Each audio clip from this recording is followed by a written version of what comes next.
City న్యూస్కు స్వాగతం. ఏళ్లు గడుస్తున్నా కొన్ని చేదు జ్ఞాపకాలను తలుచుకుంటే చాలు ప్రజలు ఇప్పటికీ ఉలిక్కి పడుతూనే ఉంటారు. ఏళ్లు గడుస్తున్నా కొన్ని చేదు జ్ఞాపకాలను తలుచుకుంటే చాలు ఇప్పటికీ ప్రజలు ఉలిక్కి పడుతూనే ఉంటారు. అటువంటిదే 1977 నవంబర్ 19వ తేదీ చరిత్రలో గుర్తుండే ప్రకృతి విలయతాండవం. అది వేల మంది ప్రాణాలు కడలిలో కలిసిపోయిన కాళరాత్రి.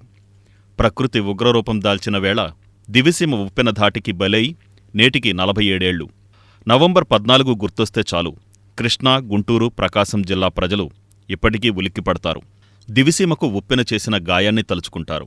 1977 నవంబర్ 19న 20వ శతాబ్దంలో మహాప్రళయంగా గుర్తించబడిన ఉప్పెన తుఫాను దివిసీమను కబళించింది. 6 మీటర్ల ఎత్తున సముద్రం ఉప్పొంగి దివిసీమను ముంచెత్తింది. దాదాపు 10,000 మంది మరణించారు. లక్షలాది పశువులు, అసువులు బాశాయి. కోట్లాది రూపాయల ఆస్తి నష్టం సంభవించింది. ఓళ్లకు ఊళ్లు నామరూపాలు లేకుండా తుడిచిపెట్టుకుపోయాయి. కృష్ణానదికి వరదలు వచ్చినా, తుఫాన్లు, సునామీలు అన్నా దివిసీమ ప్రజలు బిక్కుబిక్కుమంటున్నారు. బలహీనమైన కరకట్టల వల్ల పెను ప్రమాదం జరిగి ఊహించని ఆస్తి, ప్రాణనష్టాలు జరిగే అవకాశం ఉంటుందని కరకట్టలు ఎత్తు పెంచడంతో పాటు పటిష్టం చేయాలని దివిసీమ ప్రజలు కోరుతున్నారు. అలాగే 1978లో నిర్మించిన షెల్టర్లు కూలిపోయే పరిస్థితిలో ఉన్నాయని, ఇప్పటికైనా కేంద్ర రాష్ట్ర ప్రభుత్వాల విపత్తుల నివారణా నిధులను కేటాయించి ప్రపంచ బ్యాంకు మరియు స్వచ్ఛంద సంస్థల సహకారంతో తుఫాను షెల్టర్లు నిర్మించాలని దివిసీమ ప్రజలు విజ్ఞప్తి చేస్తున్నారు. నాకు 1977 తుఫాను వచ్చేప్పటికి నా వయసు 7 సంవత్సరాలు. ఆ 7 సంవత్సరాలకి మా ఊరి గ్రామంలో తుఫాను జరగడం జరిగింది. ఆ 77 తుఫానుకి మా గ్రామంలో మొత్తం 714 మంది చనిపోవడం జరిగింది. ఆ 714 మందిలో కూడా మా అమ్మగారు చనిపోవడం జరిగింది. అప్పుడు మన అమ్మగారు చనిపోవడం, మేమందరం ఈ తుఫాను వ్యవస్థను చూసి మా ఊర్లో మనిషి కానీ గొడ్డు కానీ ఏమీ లేవు. మిగిలిన వాళ్ళందరూ కూడా నాగాలంక తరలి వేయడం జరిగింది. తర్వాత మా గ్రామంలోనికి వచ్చడం జరిగింది. వచ్చిన తర్వాత పోలీసు వారు మా గ్రామం వచ్చి మా గ్రామాన్ని దత్తత తీసుకుని, అప్పుడు government superintendent development office Suryanarayana Rao గారు మా గ్రామాన్ని దత్తత తీసుకుని, వీరనారాయణ గారు మా గ్రామాన్ని దత్తత తీసుకుని, పోలీసు వ్యవస్థ వారు ఒక రోజు జీతాన్ని తీసుకుని మా గ్రామాన్ని పునర్నిర్వహించడం జరిగింది. ఆ మొత్తం డాబాలన్నీ పడిపోయిన నిమిత్తంలో కొత్తగా డాబాలు కట్టడం జరిగింది. అదేవిధంగా ఇప్పుడు మేము ఉన్న ఈ బిల్డింగ్లో కూడా అప్పుడు టాటా వారి కంపెనీ వాళ్ళు దత్తత తీసుకుని మా గ్రామంలో ఈ రక్షణ బిల్డింగ్ కట్టడం జరిగింది.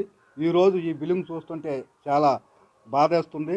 మేము పిల్లలు కానీ పెద్దలు కానీ ఈ బిల్డింగ్లోకి వచ్చి ఎప్పుడు పడిపోద్దని మాకు చాలా భయం వేస్తుంది. కావున గవర్నమెంట్ వారు ఈ పాత బిల్డింగ్ను పడగొట్టి ఇదే స్థానంలో కానీ ఏరో చోట కానీ కొత్త బిల్డింగ్ కట్టవలసిందిగా కోరుతున్నాం. అంతేకాకుండా కరగట్టు వ్యవస్థ కూడా బాగా పూర్తిగా ధ్వంసమైపోయింది. గతంలో బుద్ధప్రసాద్ గారు పాదయాత్ర చేసినప్పుడు కూడా ఈ కరగట్టును డెవలప్మెంట్ చేయాలని గత ప్రభుత్వాన్ని కోరడం జరిగింది. అదేవిధంగా ఇప్పుడున్న ప్రభుత్వాన్ని కూడా మేము కోరడం, ఈ కరగట్టును పునర్నిర్మాణం చేస్తే మాకు వచ్చే తుఫాన్లు కానీ వాగలు కానీ అరికట్టేందుకు మేము చాలా ప్రయత్నం చేస్తాం. దయచేసి మా గవర్నమెంట్ వారికి ఇలాంటి బిల్డింగ్ని కానీ గట్టును కానీ డెవలప్ చేయాలని కోరుతున్నాం. మాకు ఇప్పుడు సొర్లగొంతులో చాలా మొన్న ఈ పోయిన పౌర్ణమికి ముందు ఒక 4 రోజుల ముందు బాగా ఒక సునామీలాగా బాగా పోటు తోసేసింది. ఆ పోటు తోయటం వలన ఊళ్ళోకి ఈ వంతుల్లో తలుపులు శిథిలమైపోయి వాటర్ మొత్తం ఉప్పు నీళ్ళు వాటర్ వచ్చేసింది. కనీసం అయినా కూడా పొలాలు మునిగిపోయినా కూడా ఇక్కడ ఇది యానాదుల కాలనీ అండి. ఈ కాలనీ కూడా మొత్తం మునిగిపోయింది. మొన్న రాత్రి నుంచి కొంచెం లాగింది వాటరు. మరి మాకు తుఫాన్ అయితే షెల్టర్ లేదు. షెల్టర్ బాగా శిథిలావస్థలోకి అయిపోయింది. ఎప్పుడో 70 ఏళ్ళ తుఫాన్లో కట్టిన షెల్టర్ ఇది. అన్ని గ్రామాలు కూడా షెల్టర్లో పడగొట్టేసి కట్టారు, కానీ మాకు మాత్రం షెల్టర్ కట్టలేదు సొర్లగొందలో. అందులోకి పెద్ద గ్రామం మాది. మరి అలాంటి 2-3 షెల్టర్లు కడితే కానీ మాకు సరిపోవు. ఏదైనా పెద్ద తుఫాన్లు వచ్చినప్పుడు దానిలో రక్షణగా ఉండాలంటే మరి దానికి ప్రభుత్వం, కేంద్రం మా మీద మంచి చొరవ తీసుకుని ఈ దిగుతాలకు సొర్లగొందకి మంచి రక్షణ బిల్డింగ్ ఇలాంటివి వచ్చినా సొర్లగొంద గ్రామానికి వచ్చేసేస్తామండి. సొర్లగొంద గ్రామంలో మాకు మాకు ఇక్కడ అన్నీ ఇక్కడేనండి. అందుకనే ఇక్కడికి వచ్చేసేస్తాం సొర్లగొంద గ్రామానికి. ఇక్కడ మేము ఉండటానికి అవి మొత్తం అన్నీ ఇక్కడ షెల్టర్ అవి ఇలాంటివి అన్నీ వాటిల్లోకి వస్తామండి. అవన్నీ కడితే మాకు ఏదైనా మాకు గతి ఉండడానికి చేస్తానికి అంటే ఇప్పుడు చాలా మంది ఇట్టాగే వచ్చి ఉంటున్నాం. ఇట్టాగే ఊళ్ళోకి వచ్చి ఇట్టాగే తుఫాన్కి వస్తాం. ఆ షెల్టర్ చూస్తేనేమో అదే పైన ఊడిపోయినట్టే ఉండయి. ఇక అది ఏదైనా కత్తి మంచిది ఏదైనా చేస్తే కత్తి ఏదైనా మేము తలదాచుకుంటా ఉంటుందండి. 47 ఏళ్ల క్రితం దివిసీమ ఉప్పెనలో మృతి చెందిన వారికి వైజ్మెన్ క్లబ్, ఘనంగా నివాళులర్పించింది. 47 ఏళ్ల క్రితం దివిసీమ ఉప్పెనలో మృతి చెందిన వారికి వైజ్మెన్ క్లబ్ ఘనంగా నివాళులర్పించింది. ఈ సందర్భంగా డాక్టర్ నాగలింగం నాగేశ్వరరావు పర్యవేక్షణలో జరిగిన కార్యక్రమంలో గరీబ్ నవాజ్ మదర్సా విద్యార్థులు, ఉపాధ్యాయులు, వైజ్మెన్ క్లబ్ సభ్యులు పాల్గొని మృతుల ఆత్మశాంతికి ప్రార్థనలు చేశారు. కొవ్వొత్తులు వెలిగించి మౌనం పాటిస్తూ శ్రద్ధాంజలి ఘటించారు. 10,000 మందికి పైగా ప్రాణాలు బలితీసుకున్న దివిసీమ ఉప్పెన చరిత్రలో చేదు జ్ఞాపకమని వైజ్మెన్ క్లబ్ అధ్యక్షుడు సయ్యద్ పీర్ ఈ సందర్భంగా అన్నారు. చరిత్ర చూడని భయంకర ప్రళయరాత్రి కృష్ణా జిల్లా దివిసీమ ఉప్పెనగాథ జరిగి నేటికి 47 సంవత్సరాలైన దివిసీమ పుణ్యక్షేత్రాలకు పుట్టినిల్లు. ఇప్పటి తరానికి తెలియని ఓ విషాదగాథ దివిసీమ ఉప్పెన ప్రళయం. 19 నవంబరు 1977 రాత్రి సంభవించిన తుఫానుకు వేలాది మంది చనిపోయారు. సముద్రుడు ఉగ్రరూపం దాల్చి ఊళ్లపై పడి ఊళ్లకు ఊళ్లే కబళించాడు. 3 తాడి చెట్ల ఎత్తున ఎగిసిపడిన అలలకు గ్రామాలు ఏకమై మట్టి తిప్పలుగా మారాయి.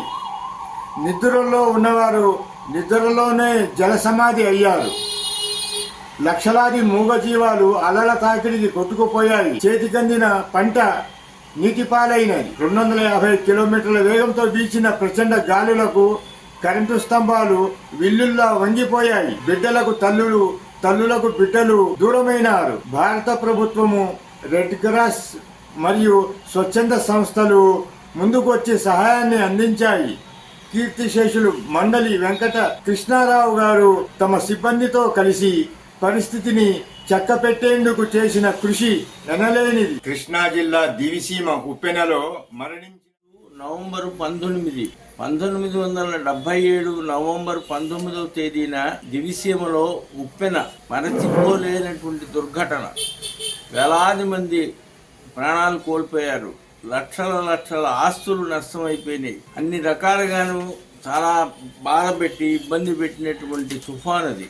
దాన్ని మరచిపోలేరు. ఆ రోజున దివిసీమ కృష్ణా జిల్లా వరకు కూడా ఆ అలలు ముంచి ఎత్తేసాయి. లక్షల మంది ప్రాణాలు వదిలేశారు. ఈ తుఫాను ఒక హెచ్చరికగా గవర్నమెంట్కు, ప్రజలకు కూడా హెచ్చరిక చేసి అప్రమత్తులయ్యి ఆ తర్వాత మంచి చర్యలు అవి తీసుకొని ఆ తర్వాత తుఫాన్లు ఇవన్నీ వచ్చినా కూడా నష్టం జరగకుండా చాలా జాగ్రత్తలు, షెల్టర్లు కట్టి గవర్నమెంట్ కూడా చాలా మంచి పనులు చేసి. అయితే అప్పటి వరకు ఈ దివిసీమలో పల్లెటూళ్లకు సరైన రహదారులు లేక, ఫెసిలిటీస్ లేక.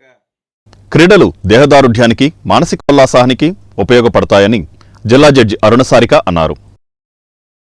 క్రీడలు దేహదారుఢ్యానికి, మానసికోల్లాసానికి దోహదపడతాయని జిల్లా జడ్జి అరుణసారిక పేర్కొన్నారు.